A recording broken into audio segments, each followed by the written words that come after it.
আসসালামু আলাইকুম। Hello everyone. আজকে আপনাদেরকে আমি আমার সাধারণ কিছু পিকচার দিয়ে ভিডিওটা শুরু করছি।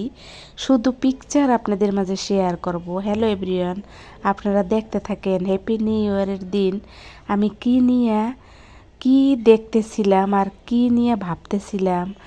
আমি 1 বছর ধরে একটু একটু করে যে পিকচারগুলা রেখেছিলাম সংগ্রহে, সেই পিকচারগুলো আমি আপনাদের মাঝে শেয়ার করলাম। কত কিছু তো বলতে চাই, কিন্তু কিছুই বলতে পারি না। এখানে যে পিকচারগুলো আপনারা দেখতে পাইছেন, এই পিকচারগুলা আমার এই বছরের দেখা দৃষ্টিতে সেরা সেরা পিকচার, একদম শ্রেষ্ঠ শ্রেষ্ঠ পিকচার, যেগুলো আমি আপনাদের মাঝে শেয়ার করলাম। তার কারণ আমি এই হ্যাপি নিউ ইয়ারের রাতে বা দিনে কোথায়ও কিন্তু যেতে পারি নাই, সেটা আপনারা খুব ভালো করে জানেন। কারণ হ্যাপি নিউ ইয়ারে কিন্তু কোনো বন্ধ থাকে না। আমি যেহেতু জব করি, ব্যস্ত থাকি, তাই তো আমি কিছুই আপনাদের মাঝে শেয়ার করতে পারবো না। এই তো দেখেন, এভাবেই কিন্তু আমি হ্যাপি নিউ ইয়ারের দিন এবং রাত কাটিয়ে দিয়েছি। আর কাটিয়ে দিয়ে আমার দেখা মোবাইলের পিকচারগুলো আপনাদের মাঝে শেয়ার করলাম। আপনারা আমার ভিডিও দেখেন আর আমাকে সুন্দর সুন্দর কমেন্ট করেন।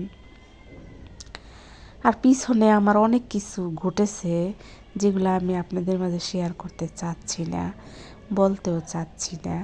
পিকচারগুলো কেমন হয়েছে একদম ন্যাচারালি জানাবেন। এই যে যে পিকচারটা দেখা যায়, এটাও কিন্তু এবছরে আমার জন্য সেরা উপহার ছিল। সবগুলো পিকচারেই কিন্তু প্রত্যেকটা পিকচারের সাথে কিন্তু একটা করে স্টোরি আছে। এর পিছনে কিন্তু একটা করে স্টোরি লুকানো আছে, যে স্টোরিগুলা একটা মানুষের জীবনে উপন্যাসে পরিণত করতে পারে। যে স্টোরিগুলা লেখকরা, কবিরা কবিতা উপন্যাস করতে পারে। প্রতিটা মানুষেরই মনে হয় এরকম আছে, আমি জানি না।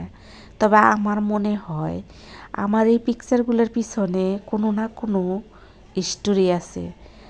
কোনো স্টোরি এতটা বেদনাদায়ক, কোনো স্টোরি এতটা মধুর, কোনো স্টোরি এতটা ঘৃণিত, যেটা আপনাদের মাঝে আমি বলতে পারছি না। বললে হয়তো অনেক ধরনের কমেন্ট চলে আসবে।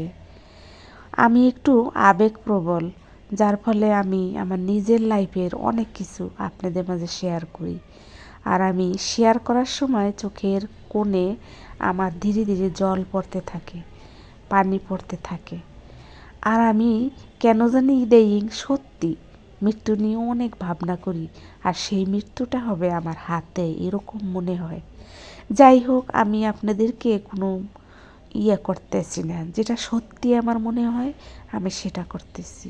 আমি মনে মনে ভাবতেছি যে আসলে কেন আমার এরকম ভাবনা হয়, কি আমার মন চায়, কি করলে আমার মনটা শান্ত হবে, কি করলে আমি ভালো থাকতে পারবো। আপনারা কি জানেন, আজকে আমি বমি করছি। এত শীতের ভিতরে আমার এত গরম লেগেছে, গরম লাগার পরে আমার বমি আসছে।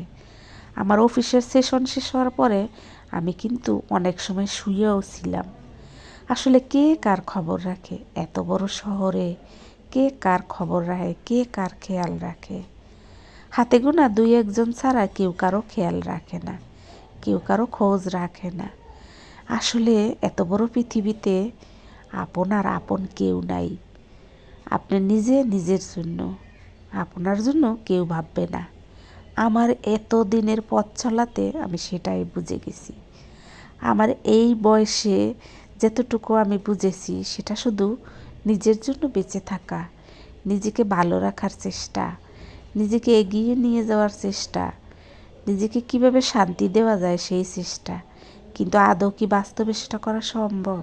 কখনোই না। কারণ কিভাবে করবেন? আপনার আশেপাশে আছে মা, বাবা, ভাই, বোন, দাদা, দাদি, নানা, নানু, খালা, খালু, কত মানুষ, ছেলে, মেয়ে, স্বামী, সন্তান, কত কিছু। এগুলো নিয়ে ভাবনা ছাড়া কি আপনি থাকতে পারবেন? কখনোই না। তারপরে আবার আমি খুলেছি ইউটিউব চ্যানেল, সেখানেও কিন্তু আমার কিছু ভাবনা আছে। আমাকে যেসব আপুরা, ভাইয়ারা, পরাণের ভাই বোনরা, আমার অডিয়েন্সরা, আমার ভিউয়ার্সরা, আমার দর্শক শ্রোতা বন্ধুরা যারা আমাকে সুন্দর সুন্দর কমেন্ট করেন, তাদের জন্যও তো আমার কিছু করণীয় আছে, তাদেরকেও তো আমার কিছু বলার আছে। তারাও তো আমাকে নিয়ে চিন্তা করে, এই জন্য কখনই আর মন শান্ত হবে না। সবাই ভালো থাকবেন। আসসালামু আলাইকুম, আল্লাহ হাফেজ, পরে দেখা হবে।